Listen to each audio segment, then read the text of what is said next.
మీరు యాక్చువల్లీ ఈ డైలాగ్స్ తో పాటు ఈ సింగింగ్ తో పాటు మంచిగా పాట పాడుతూ కూడా అద్భుతంగా డాన్స్ చేస్తూ ఉంటారు. సో అందులో మెయిన్ ఆహాలో అండ్ తెలుగు ఇండియన్ ఐడల్ లో కూడా మీరు పాడుతూ చాలా మంచి డాన్స్ కూడా చేశారు. అండ్ ఎస్పెషల్ గా చిరంజీవి గారితో కూడా మీరు డాన్స్ మూమెంట్ చేయించారని తెలుగు ఇండియన్ ఐడల్. బట్ అది ఎడిటింగ్ లో చిరంజీవి గారితో పాటు చేసిన డాన్స్ తీసేశారని సో ఒకటి ఇన్ఫర్మేషన్. సో ఎందుకు తీసేయాల్సి వచ్చింది? చిరంజీవి గారితో మీకున్న ఎక్స్పీరియన్స్ ఏంటి? ఎందుకు తీసేసారనే రీజన్ నాకు కూడా తెలియదు. యాక్చువల్ 2 తీశారు. బాలయ్య గారితో చెప్పిన డైలాగ్ కూడా తీసేశారు ఎడిటింగ్ లో. బట్ ఎందుకు తీసారో నాకు కూడా ఏం ఐడియా లేదు బ్రో. నేను కూడా పెద్ద అడగదలుచుకోలేదు. వాళ్ళ రీజన్స్ వాళ్ళకు ఉంటాయి, మరి ఏంటో మరి. But it's okay. ఆ ఫుటేజ్ అయితే ఫొటోస్ ఉన్నాయి కానీ ఆ ఫొటోస్ వచ్చాయి కానీ ఇది మాత్రం వీడియో ఫుటేజ్ పడలేదు. ఆ రోజు కొంచెం అనుకున్నా, అరే అంతా చేసి కరెక్ట్ గా కొంచెం నా లైఫ్లో కొంచెం గేమ్ చేంజింగ్ అయ్యే ఆస్పెక్ట్స్ని ఆ ఎపిసోడ్స్లో పెట్టలేదేంటా అని కొన్నిసార్లు అనుకునేవాడిని, ఎందుకు అట్లా చేశారా అని. But it's okay. దానికంటే ఖచ్చితంగా దానికి మించే ఇంకా అద్భుతమైన ఫుటేజెస్ వస్తాయని ఆశిస్తున్నాను. ఎందుకంటే ఎప్పుడైనా సరే ఆర్టిస్ట్ అన్నట్టు ఏదో ఒక టైంలో ప్రయత్నిస్తూ ఉండాలి మనం చేసే పనికి. ఎందుకంటే ప్రయత్నాన్ని చేస్తేనే సక్సెస్ అనేది వస్తుంది.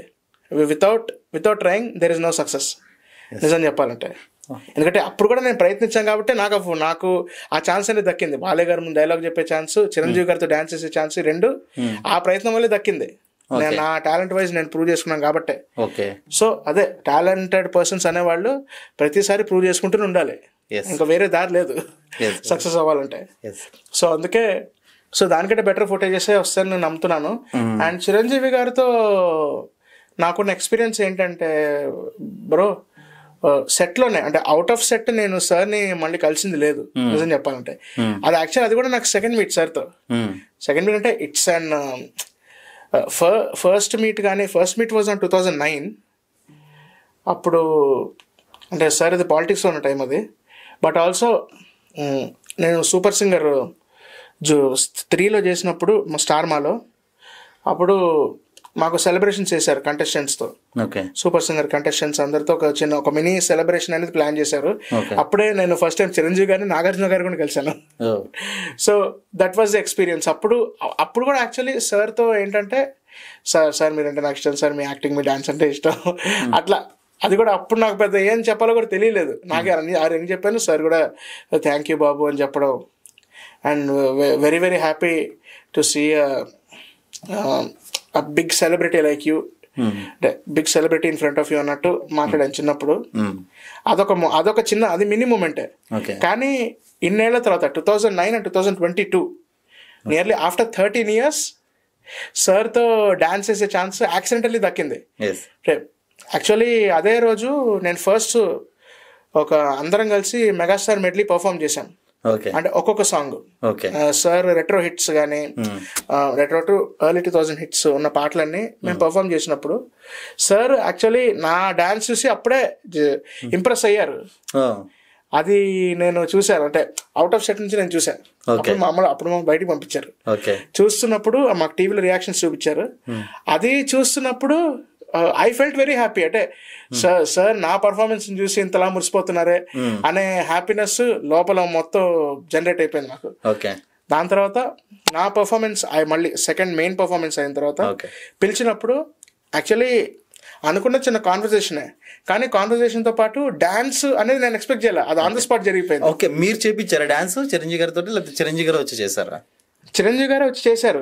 అది కూడా రావడం రజనీకాంత్ గారి స్టైల్లో నడుచుకుంటూ వచ్చి, నా ఫ్యాన్ కాదండి రజనీకాంత్ ఫ్యాన్ చెప్పడం, అదొక కాన్వర్సేషన్, అదొక మినీ కాన్వర్సేషన్. దాంట్లో ఆ డాన్స్ అనేది కంప్లీట్ సర్ప్రైజ్. కానీ నేను ధైర్యంగా చేశా, ఎందుకంటే ఆ టైంలో నేను ధైర్యంగా చేసినకపోయి ఉంటే ఆ స్టెప్ పండేది కాదు.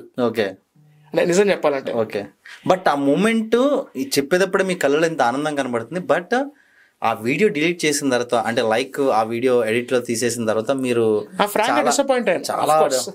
ఎందుకంటే ఆ ఫుటేజ్ కనుక, ఆ 2 ఫుటేజెస్ కనుక బయటకు వచ్చుంటే, చిరంజీవి గారితో బాలయ్య గారితో ఫుటేజ్ బయటకు వచ్చుంటే, నిజం చెప్పాలంటే అంటే ఇప్పుడు ఆల్రెడీ కెరీర్ చాలా మంచిగానే కొనసాగుతుంది, కానీ ఇంకా ఎక్కువ నా కెరీర్ ఇంకా మారిపోయేది. అంటే నేను కొంచెం ఫ్రాంక్గా చెప్పాలంటే నేను సినిమాలో కూడా busy అయిపోయేవాడిని.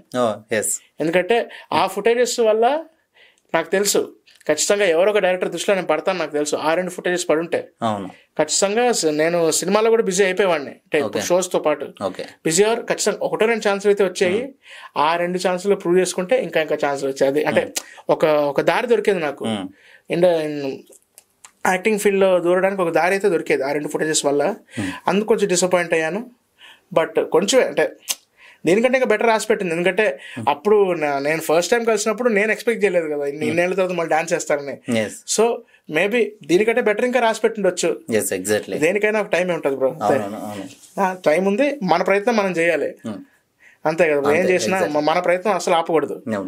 That is what I learn. అంటే not only from these things, but చూస్తుంటాం కదా ఆర్టిస్టిక్ లైఫ్ వచ్చేసరికి ఖచ్చితంగా అన్ని ఏదో ఒకటి చేస్తూనే ఉండాలి. మన ప్రకారం మనకేమొచ్చో మన స్ట్రెంగ్స్ ఎప్పటికప్పుడు వీలున్నప్పుడల్లా చూపిస్తూ ఉండాలి, అంతే. రైట్. చిరంజీవి గారు కూడా మీకు ఒక స్పెట్స్ గిఫ్ట్ గా ఇచ్చారు. అవును, అదే ఉంచుకున్నారు జాగ్రత్తగా? ఉంచుకున్నాం కానీ ఇప్పుడు తేలేదు. తీసుకురాలేదా? ఓకే. సో చిరంజీవి గారితో అంత బాగా మీరుకున్న ఎక్స్పీరియన్స్ షేర్ చేస్తారా? హాయ్ అండి, నేను మీ Sairam Shankar. Please subscribe JR7 media. JR7 టీవీని సబ్స్క్రైబ్ చేయండి, షేర్ చేయండి, లైక్ చేయండి, కామెంట్ చేయండి. JR7 మీడియాని తప్పకుండా సబ్స్క్రైబ్ చేసుకోండి. JR7 మీడియాని సబ్స్క్రైబ్ చేసుకోండి, మంచి మంచి విషయాల్ని గ్రాప్ చేసుకోండి. Please subscribe JR7 media.